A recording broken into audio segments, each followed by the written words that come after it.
Yo, welcome back. The program is still Good Morning Abuja. And now to our first conversation of the day is with a youth development strategist.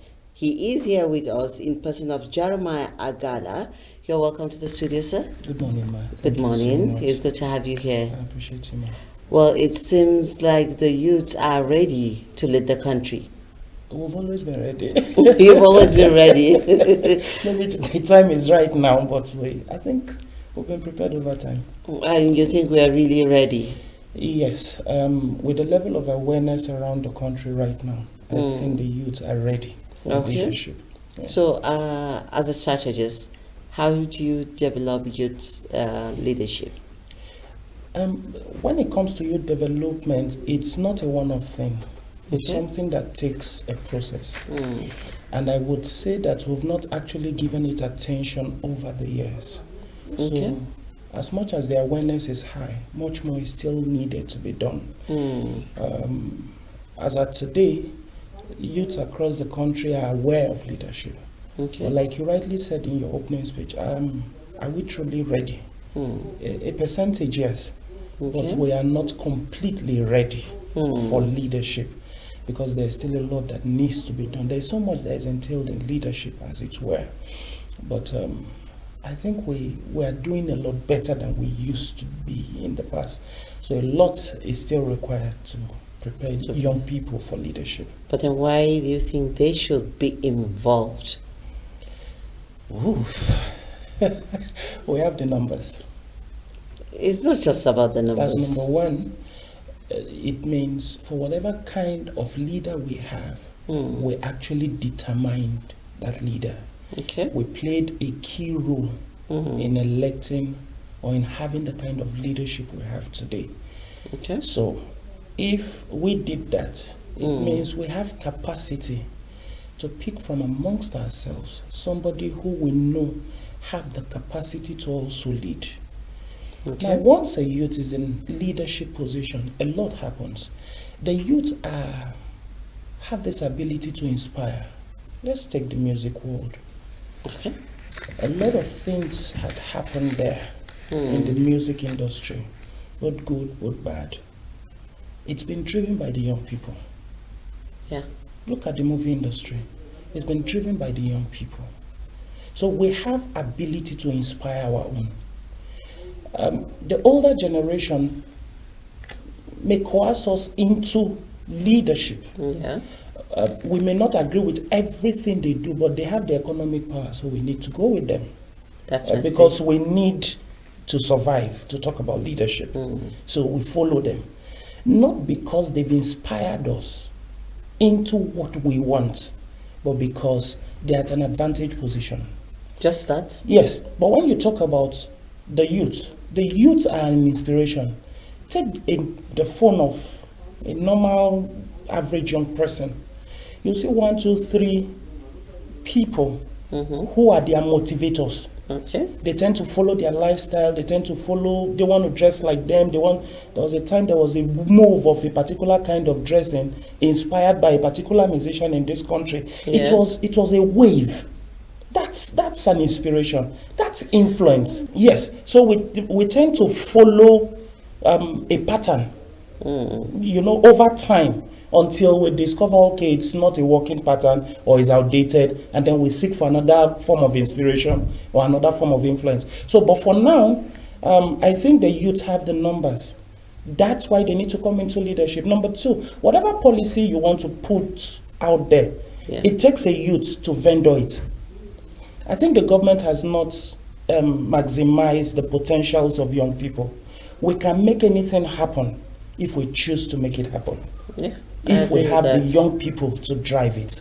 And across the world, that's what happens. Because youth actually drive development. Youth drive whatever policies you want.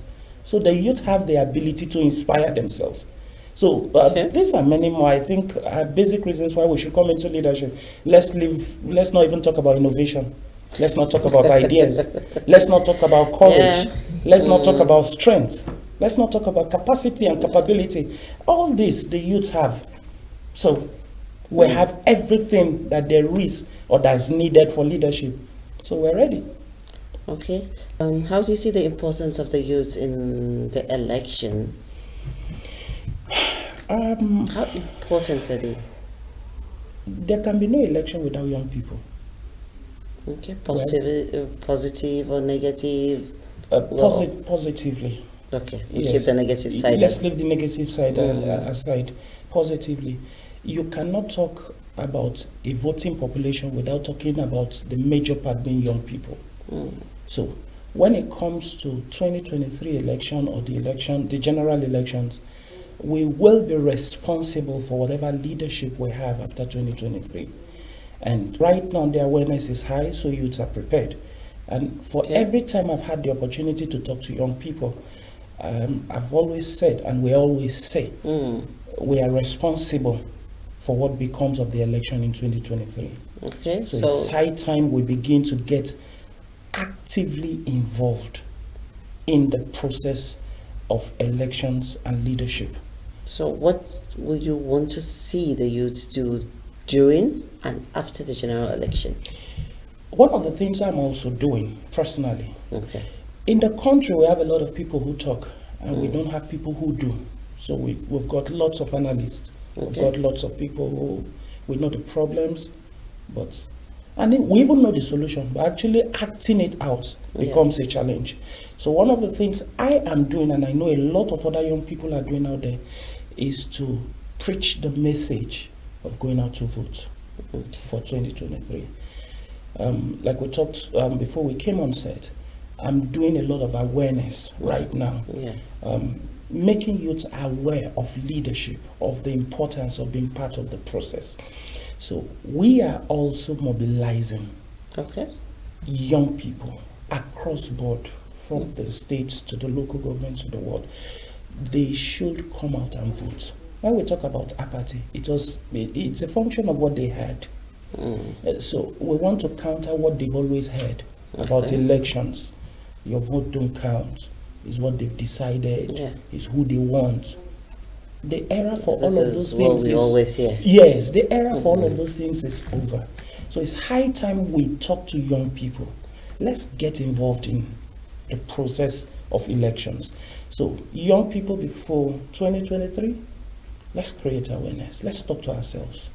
Let's go out there and actually elect the kind of leaders we want. We can't do it through violence. We can't do it sitting idle. We can't do it wishing for it to happen. We won't wait for angels to come and vote during elections. Spirits don't vote.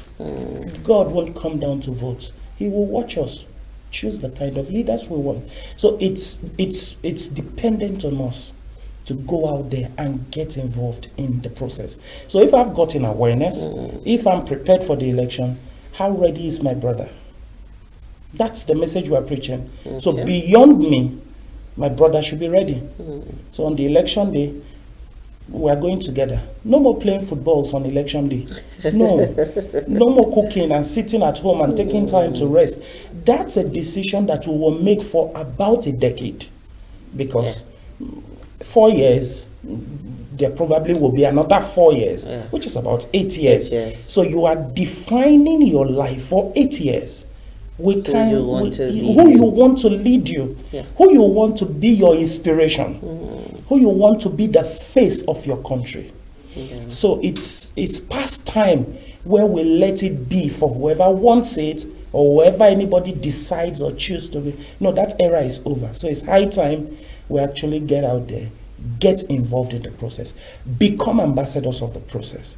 So beyond me, I'm getting people to also vote. It must be a religious thing. We must get religiously involved in this process.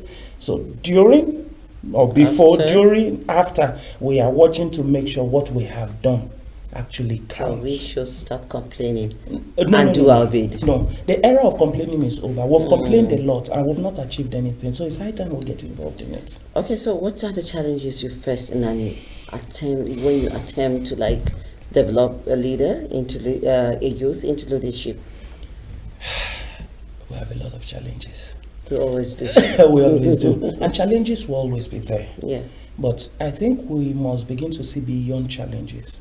But one of the basic aspects is the fact that the youths are not economically empowered to have a stand of their own. Okay. Yes, because I've been privileged to talk to a few young people on the street. And today you're talking to somebody who was one time a thug to a politician, and then he's buying into what you're saying because he feels that's not the best kind of life. But he's been deliberately impoverished, so he would always come back. He's out of job, he's hungry, no source of livelihood, and then you're telling him not to become a thug where he can get 5,000 naira. Yeah. So all of your messages go down the drain at the sight of 5,000 naira. Yes, his conscience pricks him, but the truth is he needs this. He needs to eat. So one of the challenges we faced as youths when it comes to becoming part of leadership and all of this process is being economically strong. So one of the things I'm thinking that we've been doing is to raise young people with skills who can be independent of government, independent of people, who can have a life for themselves. Young people who can do something even with as low as 5,000 naira. Start something. We are creative. We have ability. We are dogged. We are purposeful. We are resourceful. Skills acquisition is part of what you It's do. key. It's key. Some of the things we think we need from outside, we have capacity to generate from here. I was privileged to be part of this science and tech exhibition. Yeah. I saw some of the things young people do with little or nothing. Somebody just picks up a thing as a passion and feels, let me try it out. So he used a condemned batteries, he used something condemned there, put all of those condemned things, and he's producing something. So out of nothing. Now imagine if they have something little to even set their life up. Yeah. So I'm thinking, one of the challenges we face is the fact that they've not been given the right atmosphere to actually grow economically. So these are the areas I'm thinking we should focus attention on. Beyond creating jobs in government, beyond the semi-skilled job, let's give attention to young people. Youth development, skills acquisition. It will go a long way in building leadership. Leadership isn't about position, because a lot of times we confuse this thing. Leadership actually starts from your locality, the 2-3 people who are inspired by what you do. Yeah. So it might get to the point where it's obvious up there, but at the moment, it starts with me influencing 1 or 2 persons down there. I'm not a politician, I don't hope to be one. But out there, how many people are actually inspired by the things I do? How many people are kind of living the kind of life I'm living? Everything is not the government, actually. Yeah. Everything is not about who is in position or who is not. We've blamed the system. We've blamed people. We've talked about a lot. It's fine. But for me, I'm thinking if every Nigerian young person begins to live the kind of life we want to see, it will go a long way inspiring a lot of young people. Yeah. Interesting. We're there, but we're not almost there. We're not But we'll there yet. definitely get there. We're not where we used to be, actually. Yeah. So we're moving. So, Mr. Jeremiah, Yes, I would like you to give a word of advice to the youths out there. And I know a lot of people are looking up to you. From what you've just said, you're doing a lot. And there's a lot that will go on. So, a word of advice to the youths out there. I have a simple word of advice. Hope is not lost yet. We can still rise above whatever we think is our limitations today. If we can only push a little more, there's still light at the end of the tunnel. Everything may not seem right just yet, but trust me, in the end, it will be better. Yeah, definitely. We hope for the better. Sure. Thank you so much. I really appreciate it. We appreciate you coming here. Thank you so Well, much. we've been speaking to Jeremiah Agala, the youth development strategist. You've heard him. We're not losing hope. And we'll get there. We'll do better. We'll take a short break and the program continues.